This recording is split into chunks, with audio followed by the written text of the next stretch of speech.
Sunday সকাল মেয়েটা আমার ঘুমোচ্ছে, কি ইনোসেন্ট হয়ে ঘুমোচ্ছে দেখো।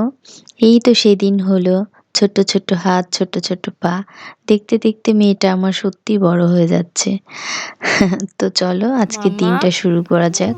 উরি বাবা, হাত সরিয়ে দিচ্ছে।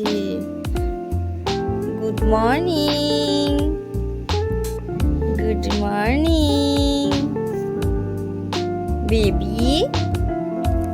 10টা বেজে গেছে তো। ব্রেকফাস্ট কখন করবে তুমি?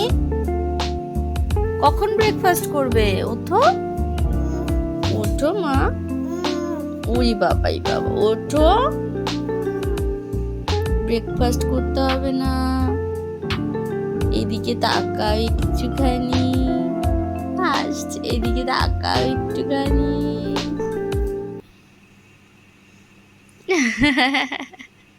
সকালবেলা উঠে মামামকে যখন খাওয়াতে বসি, তখন ওকে আমি ট্রাই করি টিভি বা ফোন কোনোটাই না দিতে।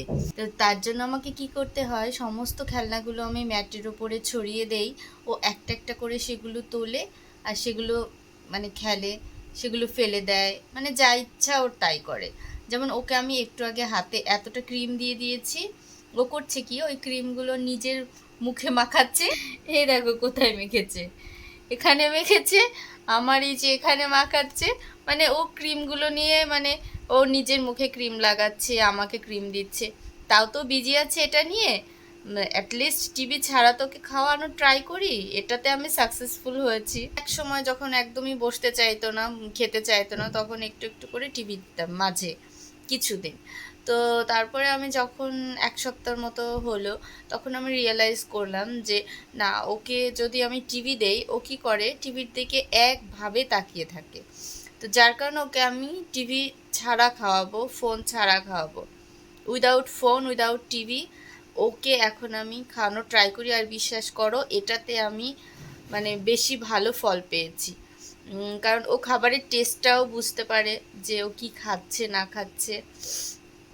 কিন্তু ওকে আমি বিভিন্ন ধরনের টয়স বের করে দেই, যেগুলো খেলতে থাকে, আর খেলতে খেলতে ও খেয়ে নেয়। দেখো না, এই যে আমার মুখে ক্রিম লাগাচ্ছে। র্যাবিটটা মিউজিক করছে, ওর ঝুঁটিটা লাগানো হয়নি তো।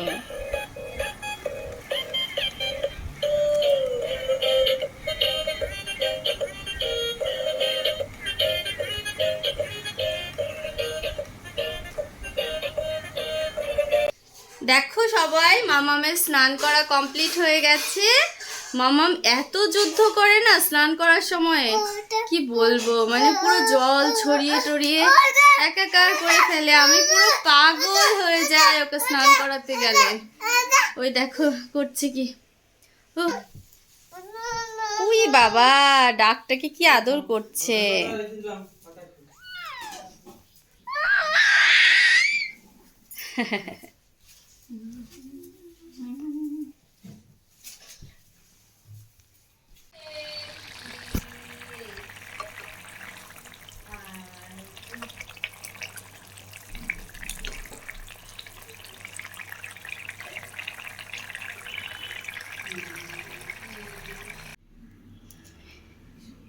এই তো মামামের লাঞ্চ রেডি।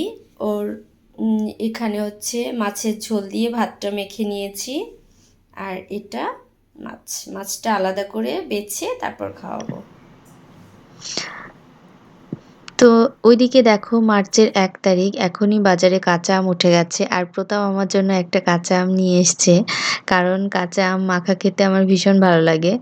তো দেখি এই আমটা কেমন, খুব বেশি টক হলে তখন আবার খেতে পারি না। ওই দেখো, আমটা দেখে আমার সত্যিই জিভে, আর আমার মনে হয় ম্যাক্সিমাম মানুষের সাথেই এটাই হয়, কারণ টক দেখলে জিভে জল চলে আসে। দেখো, দেখো করছে কি। তোমরা কি দেখেছো এরকম কাউকে, যে 3টে বালিশ একসাথে নিয়ে কেউ ঘুমু ঘুমু করে? দেখেছো কোথাও 3টে বালিশ জড়িয়ে ধরে কেউ ঘুমোতে পারে? তোমরা কি দেখেছো কোথাও? না দেখে থাকলে এই দুষ্টু বেবিটাকে একটু দেখে নাও। এই দুত্তু বেবিটা আর দুত্তু দুত্তু করছে, এই 3টে বালিশ একসাথে জড়িয়ে ধরে তারপর ঘুমোচ্ছে। মানে এইভাবে কেউ ঘুমোতে পারে? এভাবে কেউ ঘুমোতে? আমি দূর থেকে এটা রেখে দিব, এটা রেখে দিই, ঠিক আছে? হুম, এটা এটা সরিয়ে দেব? ওই বাবা, এটা সরাবো না? তাহলে এই দুটো বালিশ একসাথে নিয়ে ঘুমো করবে তুমি?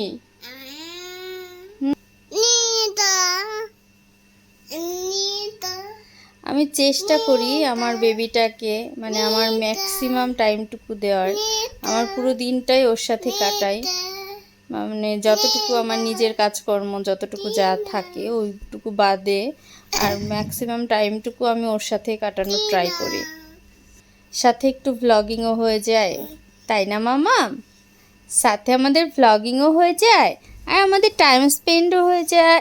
ও মাই গড, দেখো করছে কি! এই বালিশটা ছাড় রে মামাম, কে নিচ্ছে বালিশ? কেউ নিবে না মা বালিশটা। দেখো করছে কি! ও মাই গড, ওফ! দেখেছো এই পাশ থেকে এই পাশে আসার সিস্টেম, মানে মামামের গায়ের উপর দিয়ে তারপর আসতে হয়। এটা কি জানো তোমরা কেউ? তো মামাম দুপুরে ঘুম থেকে ওঠার পরে ওকে নিয়ে একটু বাইরে গেছিলাম, কারণ বেশ কিছুদিন হয়ে গেছে ওকে নিয়ে একটু বাইরে যাওয়া হয়নি। লাস্ট মান্থে ও বেশ অসুস্থ ছিল, ঠান্ডা লেগেছিল, জ্বর হয়েছিল, যার কারণে ওকে অনেক দিন ধরে একটু বাইরে ঘুরতে নিয়ে যাওয়া হয় না। তো আজকে ভাবলাম সানডে, আর আমরা সানডে করে প্রায়ই বের হই, মানে ম্যাক্সিমাম সানডেতে ট্রাই করি বের হওয়ার, মাঝে মধ্যে হয় না। তো আজকে সানডে আর বেশ কিছুদিন ধরে ওকে নিয়েও যাওয়া হয় না, তাই ভাবলাম একটু বাইরে ঘুরে আসি। তো আমরা গেছিলাম মলে। এই যে দেখতে পাচ্ছ আমরা কফি খাচ্ছি, আর প্রতাপ আমাকে জিজ্ঞেস করছিল যে কফির সাথে কি খাবে, কিন্তু কিছুই খেতে ইচ্ছে করছিল না কফির সাথে, কারণ দুপুরবেলা আমি চিকেন বিরিয়ানি রান্না করেছিলাম। আর যেহেতু চিকেন বিরিয়ানি করেছিলাম একটু হলেও খাওয়াটা বেশি হয়ে গেছে, তো পেটটা খুব ভরে রয়েছে, এই জন্য কিছুই খেতে ইচ্ছে করছিল না, জাস্ট কফি আর একটু কুকিজ নিয়েছি। এটাই। আর এই যে দেখতে পাচ্ছ আমাদের ঘোরা কমপ্লিট হয়ে গেছে, আমরা গাড়িতে উঠে গেছি, বাড়িতে ব্যাক করছি। আর মামামের সাথে অনেক গল্প করছি গাড়িতে আসতে আসতে, কারণ মামামের অনেক শপিং করা হয়েছে, ওর জন্য কয়েকটা বুকস কিনেছি, রাইমসের বুকস কিনেছি, তারপর বিভিন্ন ওই যে ভেজিটেবলস বা ফ্রুটসের যেই ফটোগুলো হয় ওই বুকসগুলো কিনেছি, তারপরে একটা সফট টয় কিনেছে মাম্মাম। আর মামাম না এত চালাক, আমি যখন মানে কোনো কিছু দেখতে যাই তখন ও আমার কোল থেকেই নামবে না, মানে আমাকে ট্রায়ালই দিতে দিবে না। ঠিক আছে, ভীষণ কান্নাকাটি করে। আর যখন ও লিটিল শপের সামনে দিয়ে যাবে তখন অটোমেটিকলি ও বাবার কাছে চলে যাবে, বাবার কাছে গিয়ে বলবে বাবা ওটা ওটা এটা ওটা, মানে কি চালাক ভাবো এইটুকু বয়সেই কিউটি পাই একটা।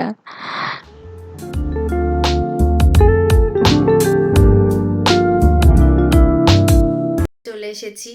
তো বাইরে থেকে আমরা বাড়িতে চলে এসেছি, আর বাড়িতে এসে মাম্মাকে ফ্রেশ করে দিয়েছি, আমি নিজে ফ্রেশ হয়েছি, ফ্রেশ হয়ে ওকে খাইয়েও দিয়েছি।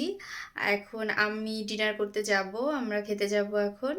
তো আমরা খেয়ে দিয়ে ফ্রেশ হয়ে শুয়ে পড়বো। তো কালকে থেকে আবার অফিস ওর, আবার সকালে উঠতে হবে। আজকের দিনটা তো সেই মানে দেখতে দেখতে চলেই যায়। তো যাই হোক, যদি তোমাদের ব্লগটা একটু ভালো লেগে থাকে তাহলে লাইক, কমেন্ট অ্যান্ড সাবস্ক্রাইব করে দিও। তো আজকের মতো ব্লগটা আমি এখানেই শেষ করছি, দেখা হবে নেক্সট ব্লগে। ততক্ষণ পর্যন্ত বাই বাই।